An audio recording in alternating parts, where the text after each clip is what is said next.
मित्रों नमस्कार, मेरा नाम है राजेंद्र सिंह और आप देख रहे हैं YouTube channel view point with Rajendra.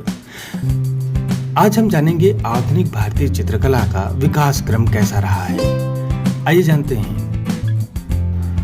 आधुनिक भारतीय कला का प्रारंभ बंगाल में 1903 ईस्वी से 1925 ईस्वी के मध्य माना जाता है। भारतीय कला प्रागैतिहासिक काल से अनवरत विभिन्न शैलियों में विकसित होती रही। भारतीय चित्रकला ने जोगीमारा, सित्तनवासल, बाघ, अजंता, एलोरा की गुफाओं में स्वर्णिम आभा बिखेरी। मध्यकाल में लघु चित्रों में राजस्थानी पहाड़ी चित्रों के साथ ईरानी शैली के मिश्रण से एक नवीन शैली मुगल चित्रकला का उद्भव हुआ।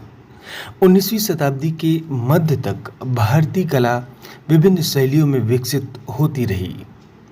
मुगल साम्राज्य के पतन और ईस्ट इंडिया कंपनी की स्थापना ने भारतीय चित्रकला को प्रभावित किया। अंग्रेजी सत्ता तथा भारतीय व विदेशी कलाकारों के सहयोग से कला की एक नवीन शैली विकसित हुई, जिसे कंपनी शैली के नाम से जाना गया। इंग्लैंड के चित्रकारों विलियम होम्स, थॉमस डेनियल तथा टिली कैटल ने भारतीय सभ्यता और संस्कृति से प्रभावित होकर भारतीय त्योहार, दैनिक व सामाजिक जीवन से संबंधित चित्रों को ऑयल पेंटिंग के माध्यम से बनाकर यूरोप भेजने लगे। अंग्रेजों ने भारतीय कलाकारों को यूरोपीय कला तकनीक में प्रशिक्षण करने के लिए मद्रास, कलकत्ता, लाहौर, बम्बई तथा लखनऊ में कला विद्यालयों की स्थापना की। यहाँ पर यूरोपीय कला प्रणाली पर शिक्षा दी जाती थी। विदेशी शासन की चकाचौंध और यूरोपीय चित्र तकनीकों के बीच भारतीय कला के अस्तित्व को गहरा आघात लगा। इसी बीच भारतीय कला परंपरा के मूल्यों के प्रति विश्वास जगाने के लिए एक नवीन कला आंदोलन शुरू हुआ और इसके प्रणेता बने अवनींद्रनाथ ठाकुर, जिन्हें भारतीय चित्रकला के पुनर्जागरण काल का पिता कहा जाता है, जिन्होंने भारतीय कला को विदेशी जकड़ से मुक्त कराकर नवजीवन देने का प्रयास किया और जिसे बंगाल स्कूल के नाम से जाना जाता है। 1857 के स्वतंत्रता संग्राम के साथ ही भारतीय संस्कृति के प्रति भारतीय जनमानस में लगाव बढ़ने लगा। बंगाल में राजा राम मोहन राय ने 1828 ईस्वी में ब्रह्म समाज की स्थापना की। उन्हें भारतीय पुनर्जागरण का पिता कहा गया है। उन्होंने संवाद कौमुदी, मिरातुल अखबार तथा बंगदूत जैसे समाचार पत्रों के माध्यम से भारतीय जनमानस को जागृत किया। पश्चिम के विद्वानों मैक्स मूलर, विलियम जोन्स तथा इरविन आदि ने प्राचीन भारतीय साहित्य के महत्व को समझते हुए अपनी भाषा में अनुवाद किया। सर अलेक्जेंडर कनिंघम ने 1861 ईस्वी में भारतीय पुरातत्व सर्वेक्षण विभाग की स्थापना की। विलियम जोन्स ने 1784 ईस्वी में कलकत्ता में द एशियाटिक सोसाइटी की स्थापना की। टैगोर परिवार भारत की प्राचीन सांस्कृतिक परंपराओं का पोषक होकर भी आधुनिक था। इसी कारण अवनींद्रनाथ ने यूरोपियन कला की विभिन्न प्रवृत्तियों का अध्ययन कर कला में प्राचीनता और आधुनिकता को सम्मिलित कर वास्तु तकनीक में चित्रांकन शुरू किया। इसी बीच 1896 ईस्वी में ईवी हैवेल को मद्रास कला विद्यालय से कलकत्ता कला विद्यालय में प्राचार्य बनाया गया। ऐसा माना जाता है कि ईवी हैवेल की प्रेरणा से ही अवनींद्रनाथ के कला सृजन में गुणात्मक परिवर्तन आया और बंगाल चित्र शैली के प्रणेता बने। हैवेल ने भारतीय कला की विशेषताओं की ओर कला प्रेमियों का ध्यान आकर्षित किया। उन्होंने गुप्त काल, अजंता एलोरा की कला, मुगल कला, राजपूत चित्रकला तथा चोल कला की बारीकियों को पहचान कर भारतीय कला के मौलिक तत्वों को उजागर किया।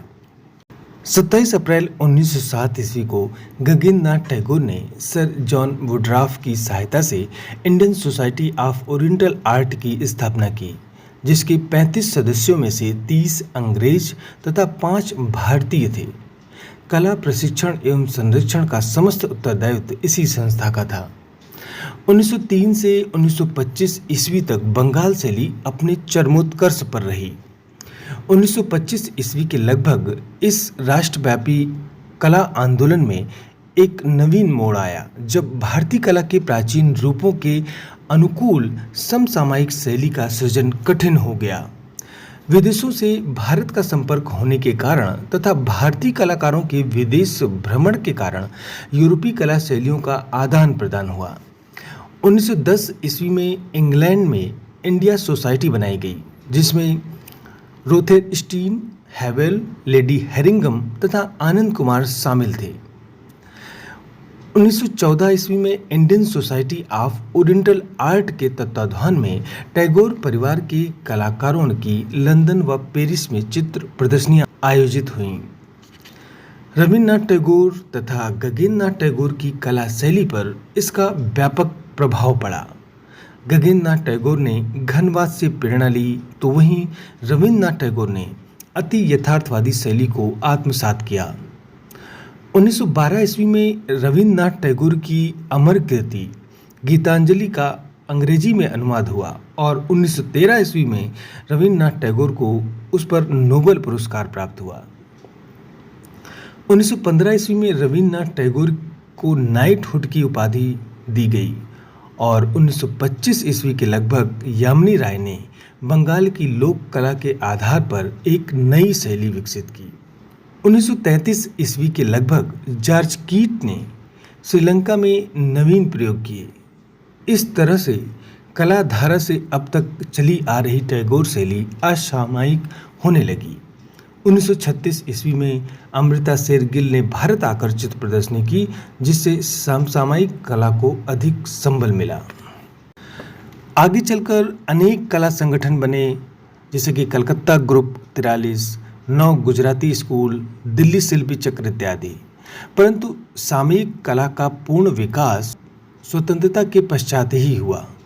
1947 ईस्वी में प्रोग्रेसिव आर्टिस्ट ग्रुप मुंबई की स्थापना हुई। इस समय कलकत्ता, मुंबई तथा दिल्ली तीनों केंद्र सक्रिय थे। 1954 ईस्वी में राष्ट्रीय ललित कला अकादमी की स्थापना रविंद्र भवन नई दिल्ली में हुई। इसी के साथ 1954 ईस्वी में ही जयपुर हाउस नई दिल्ली में राष्ट्रीय आधुनिक कला संग्रहालय की स्थापना हुई और फिर 1955 में ललित कला अकादमी द्वारा प्रथम राष्ट्रीय कला प्रदर्शनी का आयोजन किया गया। 1958 ईस्वी में ग्रुप 7 तथा ग्रुप 9 और 1961 ईस्वी में अननोन ग्रुप, 1963 में ग्रुप 1890 तथा 1967 में ग्रुप 8 स्थापित हुए। 1966 ईस्वी में government college of arts and crafts Chennai के 40 कलाकारों द्वारा चोल मंडल आर्टिस्ट विलेज यानी कि कलाग्राम की स्थापना हुई। इसके मूल प्रेरणा स्रोत थे KCS पणिक्कर। 1950 ईस्वी में MS विश्वविद्यालय बड़ोदरा में ललित कला संकाय की स्थापना की गई। इसके पश्चात कला शिक्षा की धारणा में बुनियादी परिवर्तन आया।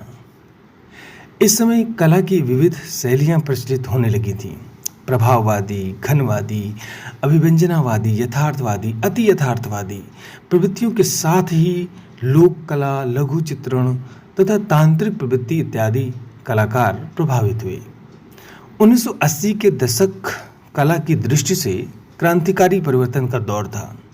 अब अभिव्यक्ति में व्यक्तिवादिता, निजी प्रतीक, सामाजिक, राजनीतिक व सांस्कृतिक पक्षों के मिश्रित रूप तथा फंतासी के प्रयोग पर अधिक बल दिया जाने लगा। अमूर्तता की ओर झुकाव बढ़ने लगा।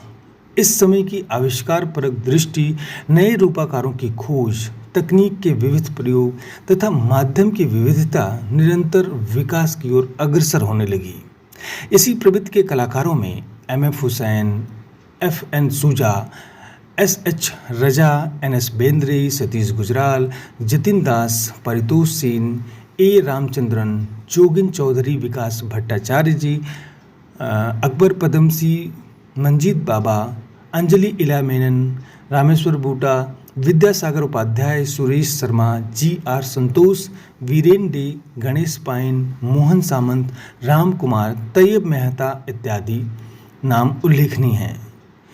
इसी के साथ युवा वर्ग भी नए प्रयोग करने लगा। इसमें विवान सुंदरम, सुबोध गुप्ता, भारती खेर, अतुल डोडिया, अंजू डोडिया, शीला गौड़ा, पुष्पमाला N, राजेंद्र टिक्कू, हेमा उपाध्याय, नलिनी मलानी, रणवीर सिंह कलेका, सुब्बा घोष, प्रतुल दास, सुदर्शन शेट्टी, रविंद्र दास, संजू दास आदि कलाकारों के नाम शामिल हैं।